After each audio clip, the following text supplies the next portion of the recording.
Hello viewers, Assalamu alaikum. Welcome to my channel Dr. Delawar Healthcare Tips. আমি আছি doctor Delwar আপনাদের সাথে। আজকে শেয়ার করব হাউ টু প্রোটেক্ট স্টক। আমরা এখন প্রায় 5 মিলিয়ন পিপল দিনে সারা ওয়ার্ল্ডে স্ট্রোক করে মানুষ মারা যায়। স্ট্রোক এখন মহামারী আকারে দেখা দিচ্ছে।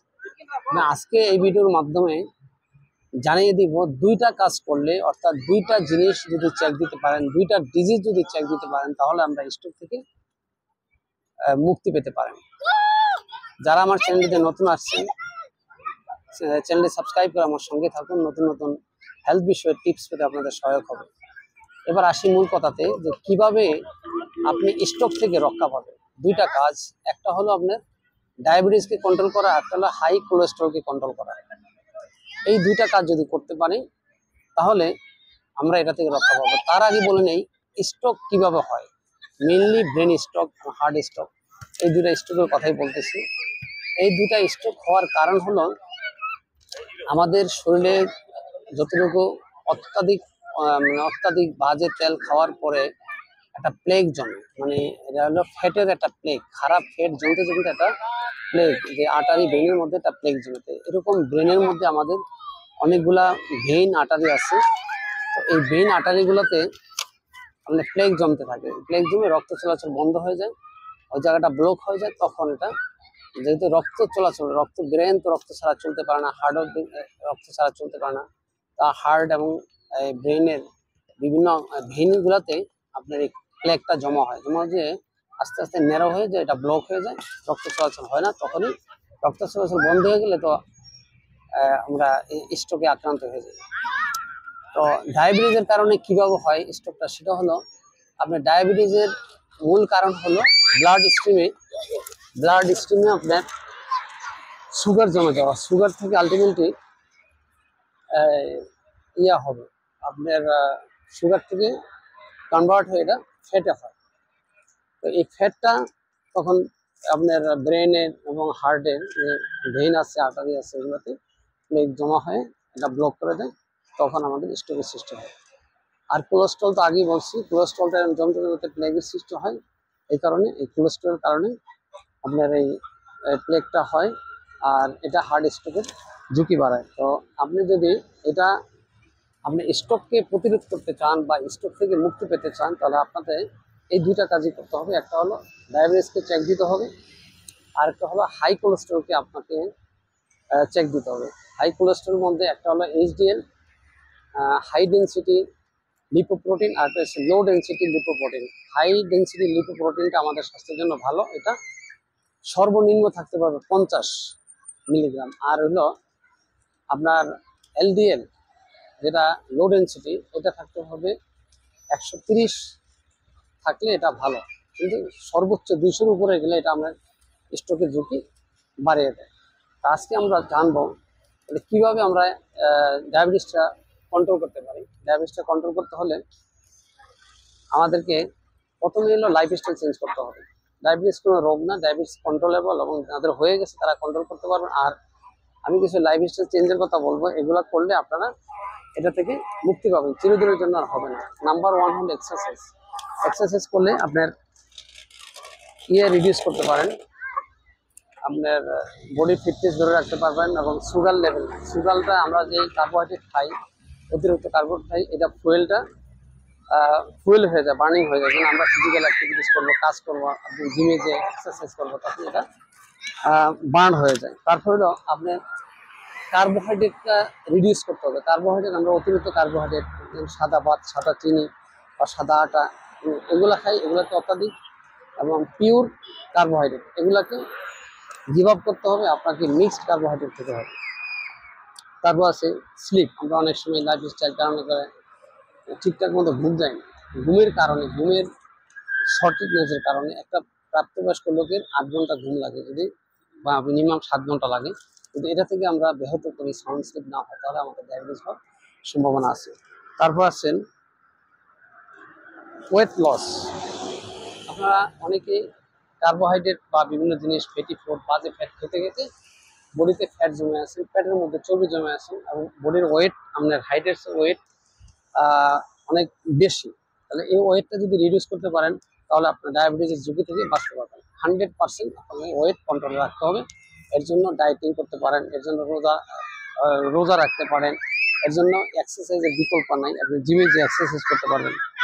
তারপর আসেন সুগারি ফুড আপনাকে চিরদিনের জন্য আপনাকে বাদ দিতে হবে। সুগারি ফুড কি সাদা চিনি, যে হোয়াইট চিনি, এটা কিন্তু পয়জন, এটা ক্যান্সার হওয়ার ঝুঁকিটা বাড়ায়, তো এটা আপনাকে বাদ দিতে হবে। তারপরে আসেন আইসক্রিম, যেগুলো আইসক্রিম বিস্কিট কিছু প্রসেস ফুডের মধ্যে অনেক সুগার থাকে, আমাদের প্রসেস ফুডও বাদ দিতে হবে।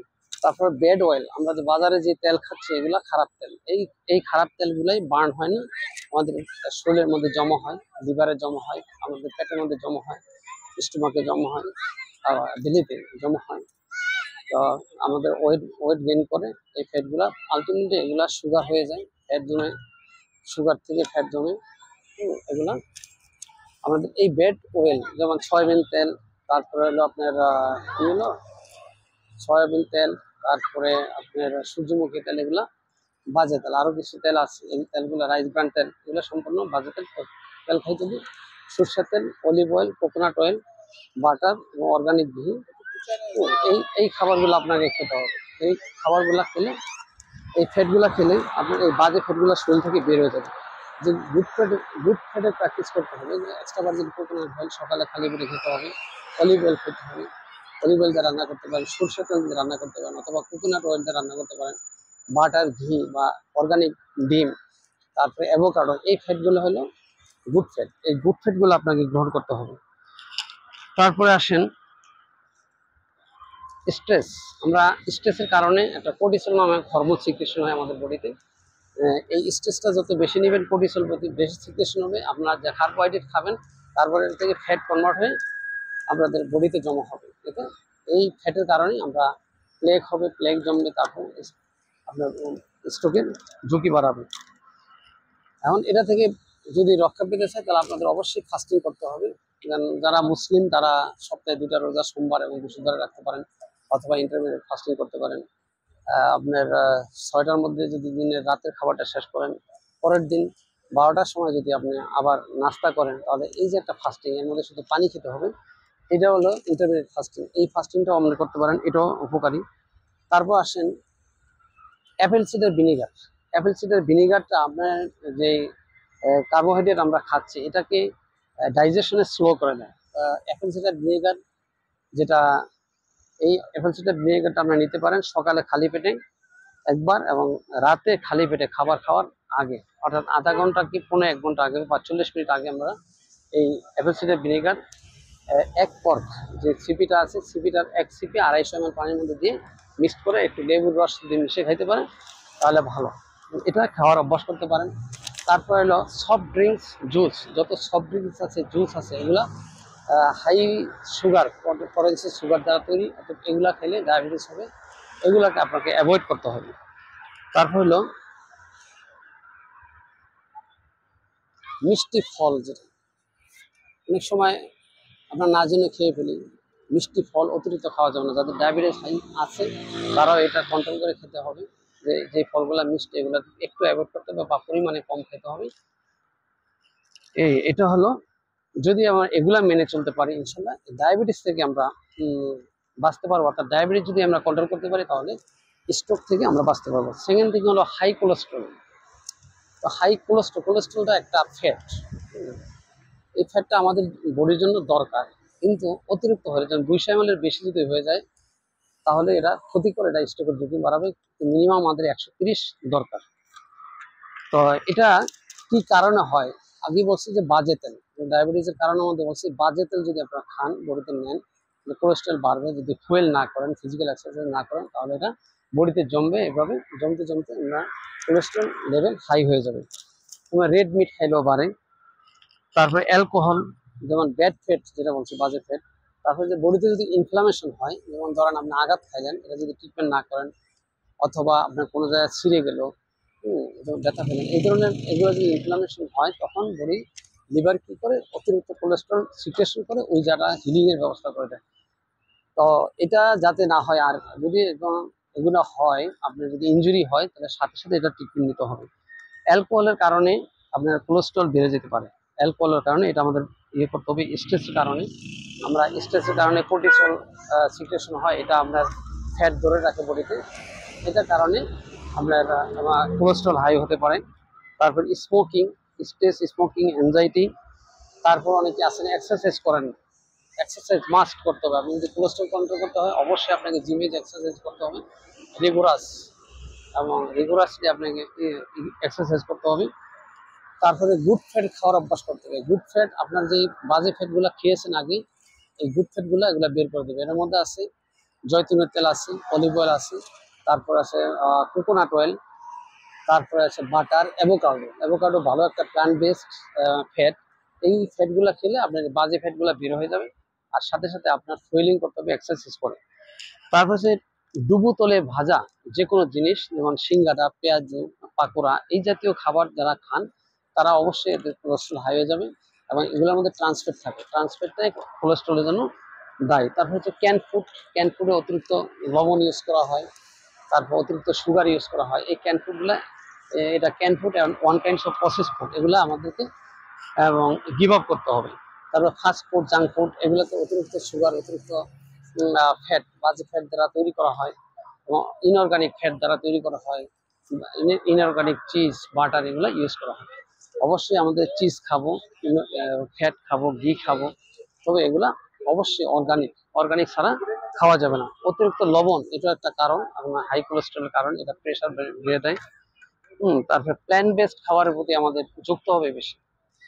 আমরা এনিমেল বেসড খাবার উপরে থাকি, মাছ মাংস বেশি খাই, তবে সামুদ্রিক মাছটা বেশি খাইতে হবে। এটা ওমেগা 3 ফ্যাটি অ্যাসিড থাকে, ফ্যাটি অ্যাসিড থাকে, ফ্যাটি অ্যাসিডটা কোলেস্ট্রল রিডিউস করতে সাহায্য করে। অর্গানিক ফুড খাওয়ার প্র্যাকটিস করতে হবে, অবশ্যই কীটনাশক মুক্ত করে খাবার খেতে হবে।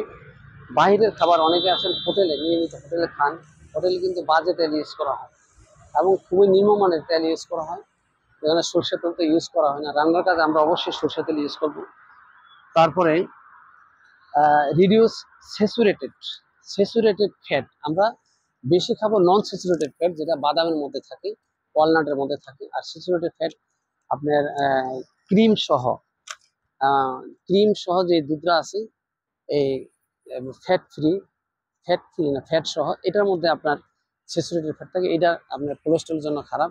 তারপরে রেড মিট, যে কোনো ধরনের রেড মিট আপনার গিভ আপ করতে হবে। রেড মিট স্বাস্থ্যের জন্য উপকারীও, এটা যখন কোলেস্ট্রল কন্ট্রোল হবে তখন আপনারা রেড মিট খেতে পারবেন। এছাড়া আপনারা মুরগির মাংস খেতে পারেন। তৈলাক্ত যে কোনো খাবার আপাতত চিকিৎসাধীন খাওয়ার সময় বন্ধ রাখতে হবে। ট্রান্সফ্যাট, ট্রান্সফ্যাট হাইড্রোজেনেটেড তেল যেটা বাংলাদেশে আছে এবং বিশ্বের বিভিন্ন দেশে সয়াবিন তেল হিসাবে, পাম অয়েল হিসেবে, তারপর সূর্যমুখী তেল হিসেবে ইউজ করা হয়। এটা হলো হাইড্রোজেনেটেড তেল। অতিরিক্ত উচ্চ তাপমাত্রায় এই তেলটা প্রসেস করা হয়। এই তেলটার মধ্যে ট্রান্সফ্যাট, এবং এটা দিয়ে রান্না করে যে খাবারগুলো সেটাও ট্রান্সফ্যাটের মধ্যে থাকে। ওমেগা 3 ফ্যাটি অ্যাসিড আমাদের বেশি বেশি করে গ্রহণ করতে হবে। এটা পাওয়া যাবে সামুদ্রিক মাছ, যেমন স্যামন ফিশ থাকে, ওয়ালনাট বাদামে থাকে, তারপরে আপনার ফ্ল্যাক্সিড, তিসির বীজ, এগুলো আপনাকে খাওয়ার অভ্যাস করতে হবে। তারপরে আছেন ফলের মধ্যে আনার ফল, টক দই, আনার ফল, টক দই একসাথে মিক্সড করে, বা কালিয়া জিরা একসাথে, এই তিনটা একসাথে মিক্সড করে খাবেন, এবং এটা আপনার কোলেস্ট্রলকে কন্ট্রোল করবে, টক দই সর্বোপরি। আর কন্ট্রোল ব্লাড প্রেশার, অবশ্যই আপনাকে ব্লাড প্রেশার কন্ট্রোল করতে হবে যে কোনো মূল্যে। ব্লাড প্রেশার কন্ট্রোল করার জন্য একটা জিনিস শুধু খাইলে হয়, সেটা হলো বিটরুট। বিটরুটের জুস প্রতিদিন একটা করে যদি বানিয়ে বিটরুটের সাথে লবণ, সরি, আপনি লেবু মিক্সড করে যদি বিটরুটের মধ্যে খেতে পারেন তাহলে আপনার প্রেশারটা কন্ট্রোল হয়ে যাবে।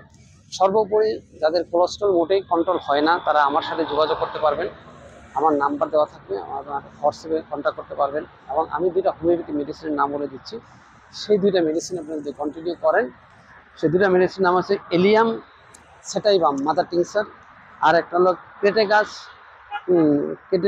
ক্রেটেকাস অক্সাক্যান্থাসা, অক্সাক্যান্থা মাদার টিংচার, ক্রেটেকাস অক্সাক্যান্থা মাদার টিংচার। এই দুইটা মেডিসিন আপনার জার্মানিটা নিতে হবে, অথবা বিদেশি মেডিসিন নিতে, অথবা ইউএসএটা নিতে হবে। নিয়ে এই দুটা মেডিসিন প্রতিদিন 20 ফোঁটা করে, একটা একটা করে 20 ফোঁটা খাবেন, একটার মধ্যে একটা গ্যাপ হবে আধা ঘন্টা। যদি এভাবে খান 1 সপ্তাহ বা 15 দিন খাওয়ার পরে, আর নিয়মিত ব্যায়াম করলে যে খাবারগুলো কন্ট্রোল করতে বলছি, তাহলে কোলেস্ট্রলটা কন্ট্রোল হবে। আলটিমেটলি কোলেস্ট্রল যদি আপনি কন্ট্রোল করতে পারেন, সব সময়ের জন্য 130-এর মধ্যে রাখতে পারেন, তাহলে আপনি স্ট্রোকের ঝুঁকি থেকে বাঁচতে পারবেন, আপনার স্ট্রোক এড়িয়ে চলতে পারবেন। তাহলে আজকের টপিকটা ছিল যে কিভাবে আপনি হাউ টু প্রোটেক্ট স্ট্রোক, মানে কিভাবে স্ট্রোকটাকে প্রোটেক্ট করবেন, এই বিষয়ে আমার কথা বলার ছিল। আশা রাখি ভিডিওটা আপনাদের উপকার আসবে। যদি ভিডিওটা উপকার আসে তাহলে আপনি ছড়িয়ে দিন, অন্যকে দেখার জন্য সুযোগ করে দিন। আজ এই পর্যন্ত, আবার দেখা হবে নতুন কোনো ভিডিওতে, নতুন কোনো হেলথ বিষয় টিপস নিয়ে।